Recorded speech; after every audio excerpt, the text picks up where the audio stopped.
yayājyate gantā gatiṁ tam sana gacchati yasmān gati-pūrvosti kaś-cit kiṁ-cidd hi gacchati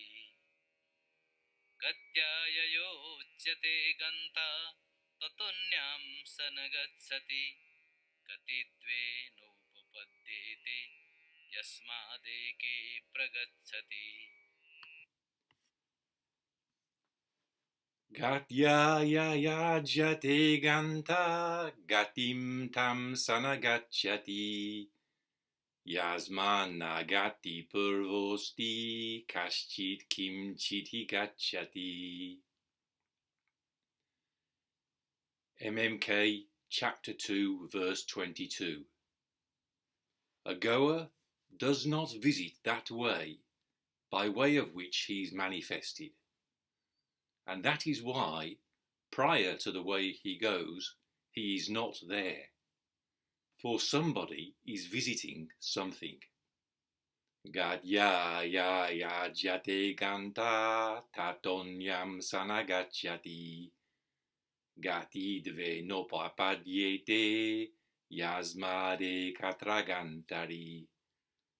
A goer, MMK chapter 2 verse 23. A goer does not visit another way besides that way by which he is manifested. And that is why two ways to go are impossible where there is one goer. So we're now into the final section of 4 verses of chapter 2, and they're expressing the conclusion, which, as you might imagine, for a chapter that has to do with bodily action, wherein there is a way to go. That action taking place in the now being visited, that way to go being found in the now being visited. He's really, in this chapter in general, exploring what action is and what action is not. So it's, and particularly when we come to the conclusion of the chapter, it's not surprising we find the kind of expression that we find in Shobogenzo, where the Zen masters of ancient China were endeavouring to express what can't be expressed with words like somebody, something coming like this, something ineffable arriving like this, etc. So I've taken these two verses together, verse 22 and verse 23, and I'll also take together verse 24 and verse 25. So in these two verses we've got the same consideration of gatyā, yayājyate, gantā. So gatyā means it's instrumental singular of gati, which we've translated a way to go or a way, or going, from the root gam. So gatyā is by the way to go, by the way. Yayā is instrumental singular feminine. Gati is feminine, so yayā means by which way. Gatyā, yayā, by which way. Yayājyate is manifested. So in the recitation you heard, it was yayājyate.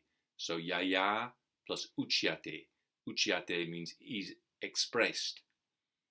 So in this version, gantā, the goer, yayājyate, is manifested. In the previous version, which you've got in bodhisvara.com, bodhisvara.com is based on the unamended text. It's uchyate gantā, the goer is expressed. So gatyā, yayājyate gantā, the way by which the goer is expressed. That's the first pada of both verses.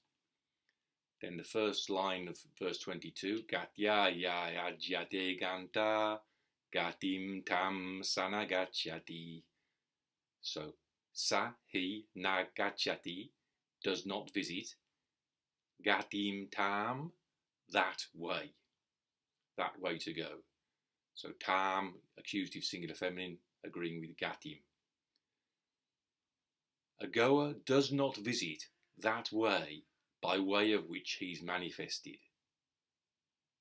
A goer, gantā, does not visit, gacchati, that way, gatiṁ tam, by way of which he is manifested. Yayājyate. And so if you move ahead to the next verse, verse 23, that says, yayājyate gantā, tato nyāṁ sana gacchati. So it's the same, except instead of gatiṁ tam, we have tato nyāṁ. And tato is tataha, before Sandy. Tataha means, tas is the ablative suffix. So tataha means from that. And tataha plus anya goes to tatonya. Anya means other, or besides, different. So tatonya, different from that. This is tato nyāṁ, because anyāṁ is accusative singular feminine, agreeing with gatiṁ, the way, which is actually understood in this line. So I've got it in square brackets. Tato nyāṁ, another way besides that way.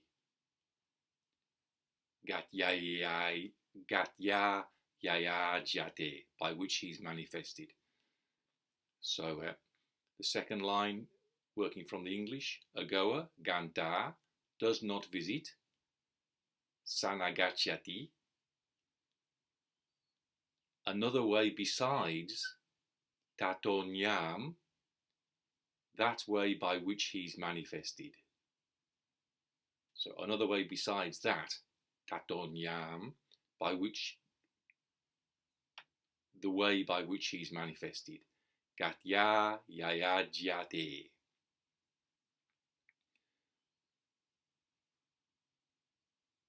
So those are the two first lines. A goer does not visit that way by way of which he is manifested. So we've already studied the reason for that. If the goer did visit the way by way of which he's manifested, there will be two kinds of going. There'd be the going that's in the goer, the going that's inherent in the goer, and the going that's inherent in the way to go, or the way of going. So we've studied that already, but this second line adds, and that is why yasmān gati-pūrvo, so that's a nominative masculine, singular, agreeing with gantā. It's describing the gantā, the goer. Gati-pūrvo means prior to gati, prior to the way to go. So prior to the way to go, na asti. He is not there. He does not exist. Asti, third person singular of as, to be. So yasmān na gati-pūrvo sti. So with Sandy, purvaha, and asti goes to purvo sti. Yasmān is on which grounds. Yasmād, ablative suffix.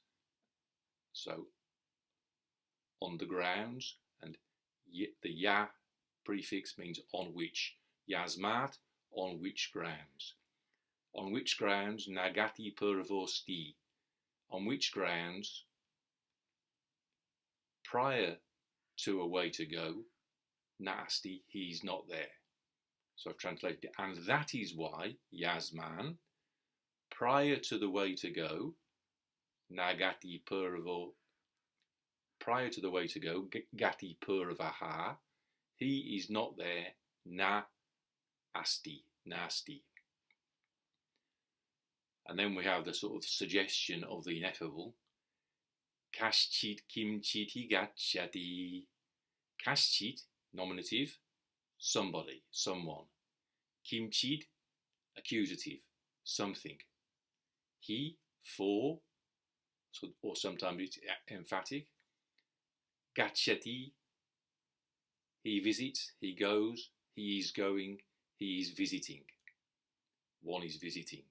Kaś-cit kiṁ-cidd gacchati, for somebody is visiting something.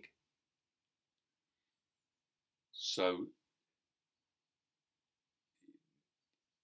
it's quite a powerful phrase in view of the fact that we've already negated the understanding of subject, verb, object. That's our habitual way of thinking, grounded in conventional reality. And in the teaching of emptiness, there is no subject, and there's no separate subject. There's no separate object. There's no action as a thing unto itself. And so it'd be easy for us, if we poke our heads totally into the intellectual realm, to think we've arrived at the philosophical conclusion there by denying subject, object, and verb. But when we make breakfast, or when we go out in the garden and dig compost, the reality is that somebody is doing something. Somebody is going somewhere. Somebody is visiting something. That's the reality. The words that somebody is visiting something are totally misleading.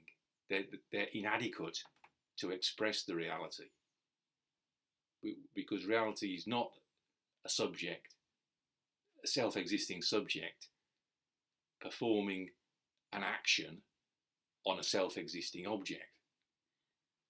But still, how the hell else are you going to express it? You go out and into the garden and dig the bloody compost, so it's an agent digging an object. So we shouldn't confuse the negation of the understanding, the negation of the words, with negation of the reality. And that is the emptiness disease which Nagarjuna will address elsewhere in MMK. He says that people who've got the emptiness bug are incurable. It's like, if you don't go any further than the understanding that subject, object, verb is only conventional reality, not ultimate reality. If you stop there and don't get the hell up, don't put your book down and go out and do something, that's suffering from the emptiness bug. So, kaś-cit kiṁ-cidd gacchati.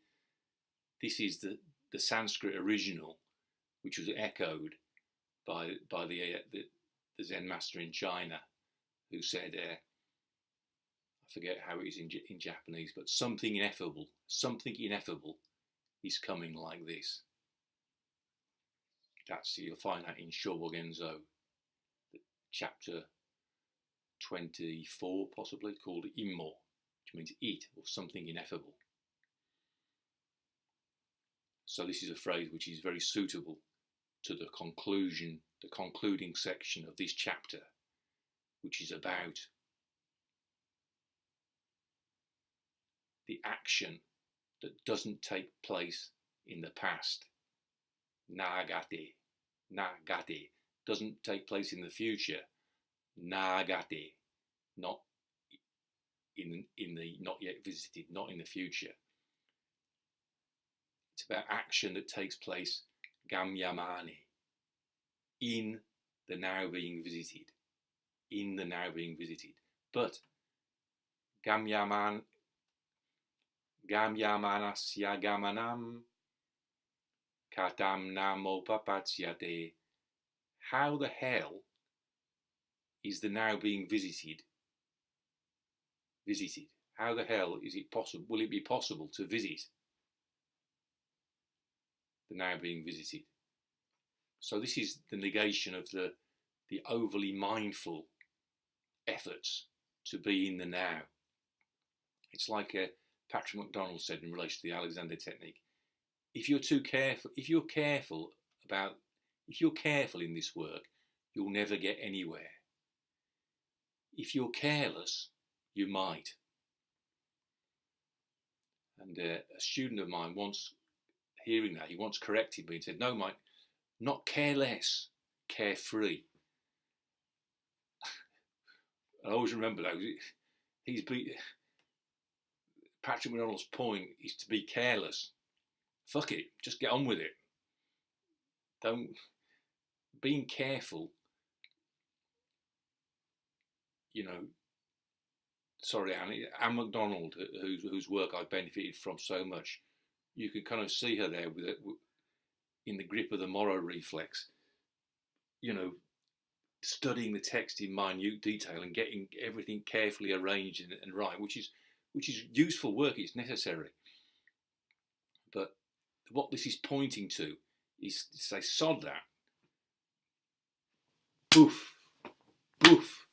That's what it's about. It's not about intellectually nailing it all down. It's the now being visited, action in the now being visited, is not something that scholars can win their translation awards for having perfectly expressed. We express it by getting out in the garden and growing some tomatoes. So that's the first verse. And then the second verse. So again, a goer does not visit that way by way of which he's manifested. And that is why, prior to the way he goes, he's not there. For somebody is visiting something.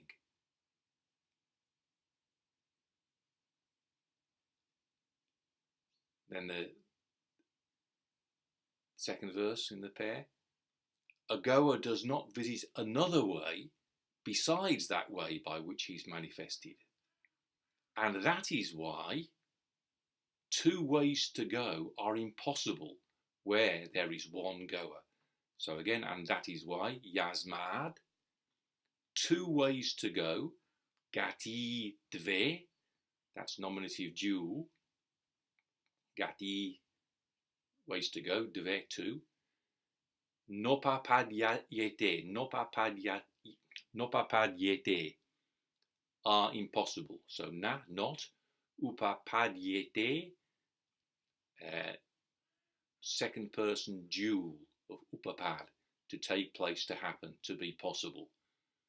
So gati dve nopapadyete, two ways to go are impossible.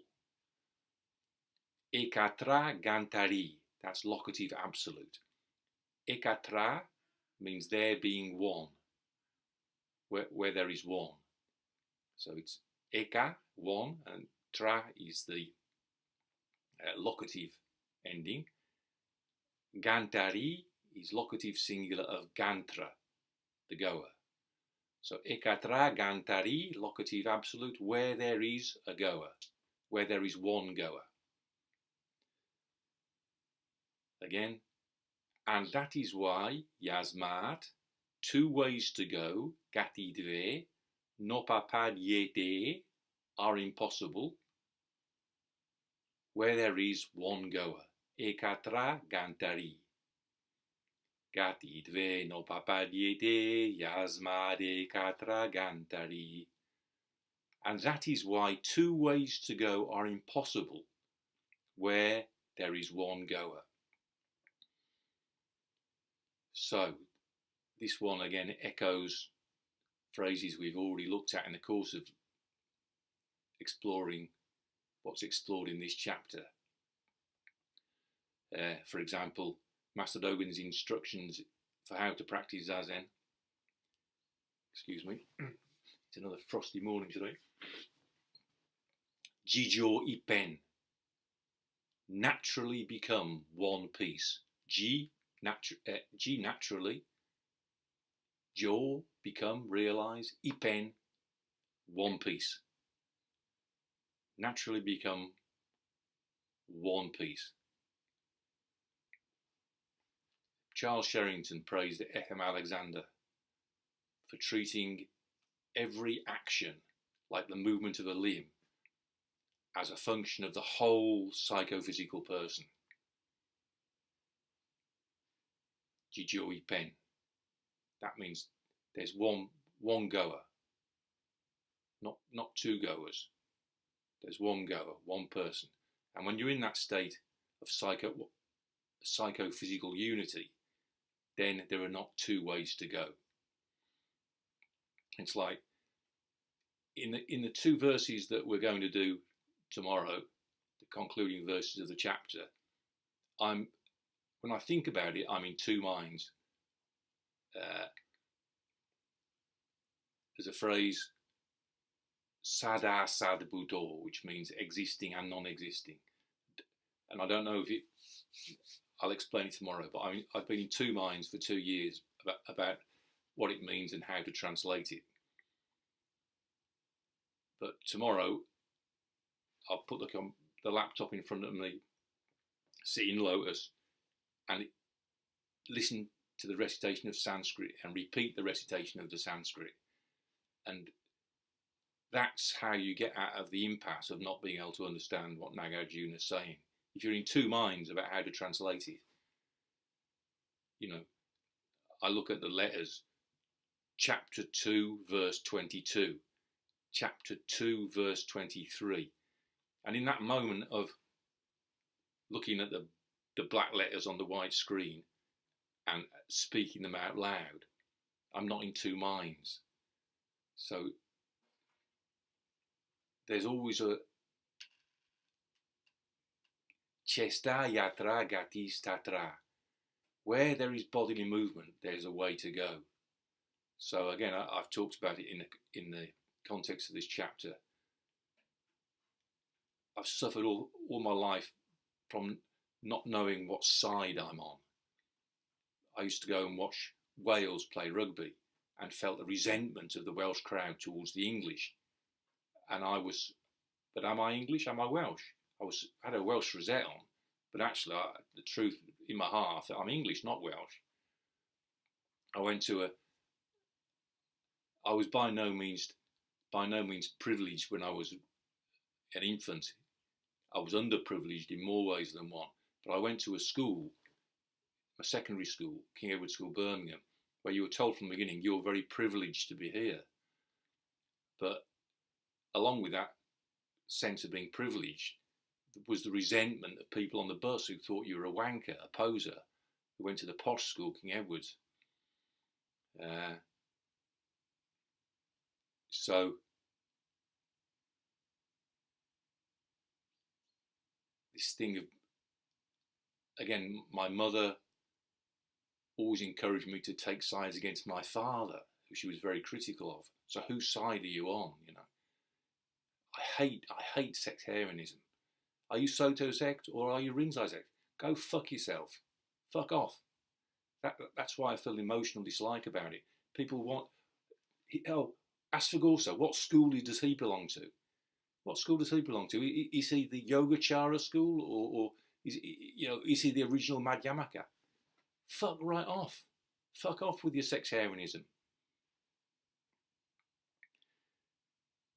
Asfagorsa, Nagarjuna, Dorgen, they're servants of the Buddha. What's so difficult to understand about that? Why do you want to put them in a school? Why do you want to discuss what sect they belong to? Okay, so this for me it's emotional. I hate sectarianism. If you want to ask me what side I'm on, go fuck yourself. I'm not on anybody's side. Okay, so that's what I've understood from when I was a teenager, suffering these various internal conflicts. I used to go down to the weights room of Gym 2 and just find it was escape. Chesta yatra gatis tatra. Then in Zen, what happens? I joined forces with Gudo Nishijima. If anybody was ever on his side, I was on his side. In the 80s, nobody knew about him and he was struggling. His Shobogenzo translation was utter rubbish, and I helped him out. I did it for him. You can, it might be not the best translation in the world, but it was the one he wanted at that time in the 80s and 90s. I gave him what he wanted. But then, towards the end of his life, what happens? Whose side are you on? Are you on my side or on Mr. Cross's side? You prat. You stupid prat. How did you think that I was not on your side? And then, then Nishijima Sensei gives his dharma to all these newbies that arrive on the scene and take his side. That was the criteria for him giving them the dharma. They were on his side. And so you got people like James Cohen, Brad Warner, one or two others. They are on his side and therefore not on my side. What a bunch of old fucking nonsense. But that's what you get. That's the human condition. You take sides. You take sides. So I've had a gutful my whole life of people taking sides. The antidote to it is twofold: theory and practice. In practice, I built myself a greenhouse. This spring, I'm going to, following Charles Downing's no-dig method, I'm going to propagate a lot of seeds in little seed trays. I'm going to plant them out in the garden, for which purpose I've been preparing loads and loads of horse manure, which I've been collecting from my neighbour's field behind me. And that's going to be my practice, which I love doing out by the forest there. Practice is bodily action.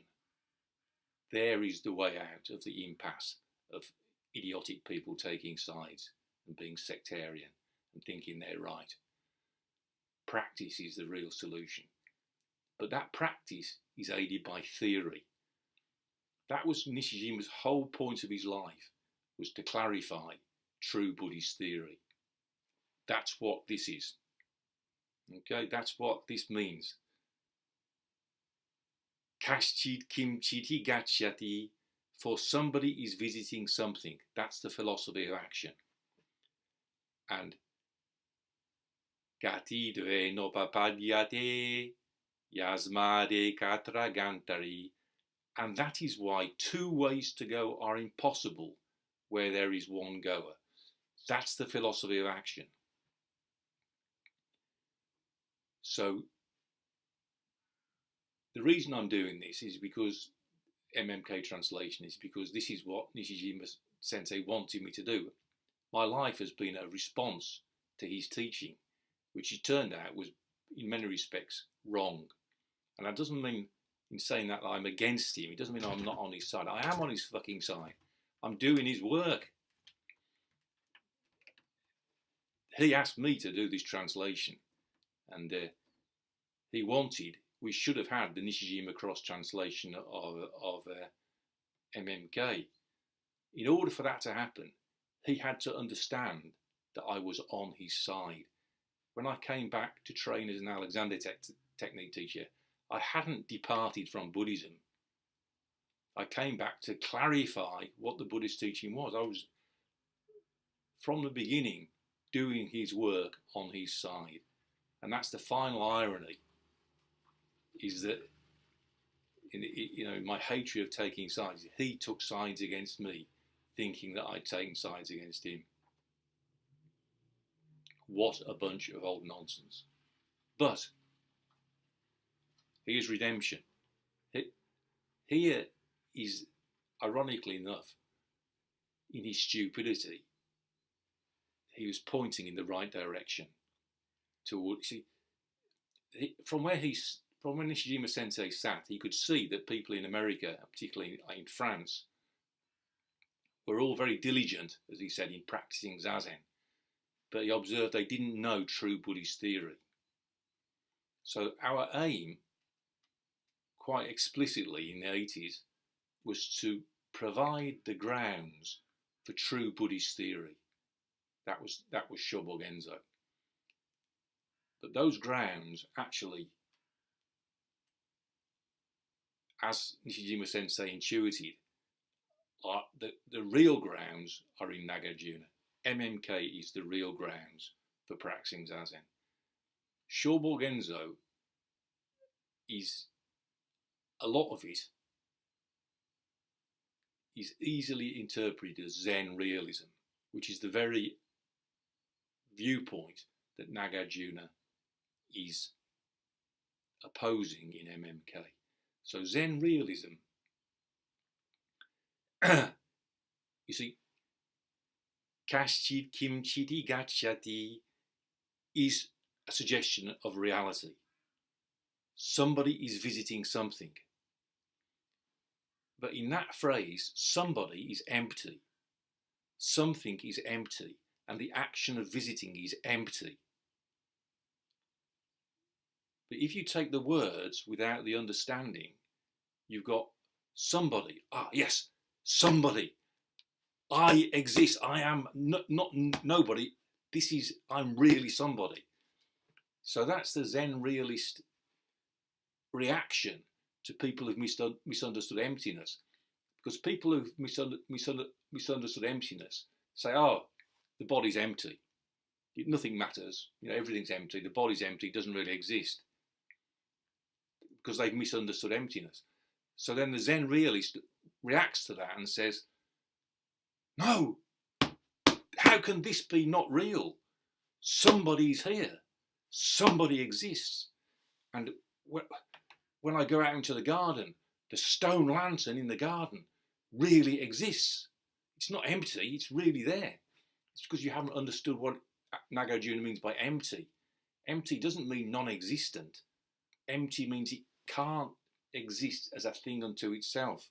So even the stone lantern in the garden is only there by grace of a certain temperature. If the temperature dropped low enough, it would crack. And if the temperature was high enough, it would melt.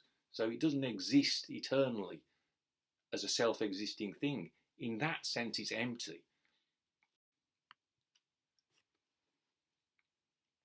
By the way, the final word of verse 23 in the amended text is gantari.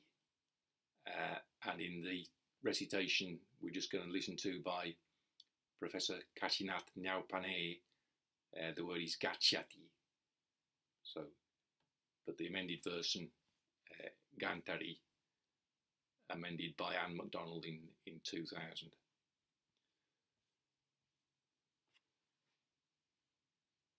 So my criticism of Anne MacDonald is that she's not a Zen practitioner. So she doesn't really understand what the text is saying. But that doesn't mean that her work is not extremely valuable, and I'm very grateful for the work she's done. For example, understanding, if we didn't understand that the last word of verse 23 was gantari, it would be an obstacle for clarifying what the theory is.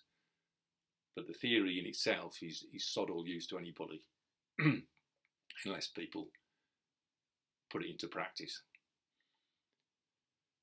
Yayājyate gantā gatiṁ tam sanagacchati yasmān gati-pūrvo kaś-cit kiṁ-cidd gacchati. A goer does not visit that way by way of which he is manifested. And that is why, prior to the way he goes, he is not there. For somebody is visiting something. Yayājyate gantā, tato nyāṁ sanagacchati, gati nopapadyete, yasmād ekatra gantari. a goer does not visit another way besides that way by which he is manifested. And that is why two ways to go are impossible where there is one goer.